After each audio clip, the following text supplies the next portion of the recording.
Англияға қалай жұмысқа баруға болады деген сұрақ өте жиі қойылады. Қаншама адам бару жолын айтып түсіндіріп жүрсе де, бәрібір қойылады. Мен сондықтан осыны қысқаша сіздерге түсіндіріп кетейін. Англияға жұмысқа барудың жалғыз жолы официальный сайт арқылы. Егер сіздің жасыңыз 18 бен 47 жас аралығында болса, осы 3 сайтқа заявка жібере аласыздар. Сосын жауабын күтесіз. Егер жасыңыз 47-ден асып кеткен болса, 18 бен 60 жас аралығындағы адамдарға осы сайтқа заявка толтыруға болады.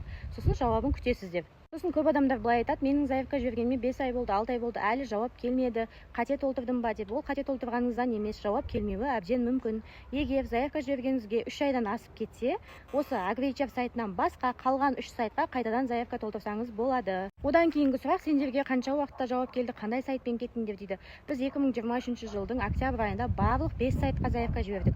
Бізге агропрактика сайтынан жауап келді. Ол кезде вакансия ашық болатын, бірақ біз отказ алып қалдық. Сосын күттік басқа сайттардан жауап, бірақ ешқайсынан келмеді. Келмегеннен кейін вакансияны агропрактика жауып тастағаннан кейін амал жоқ, вакансия аңдып отырып, сол сайтпен кеттік.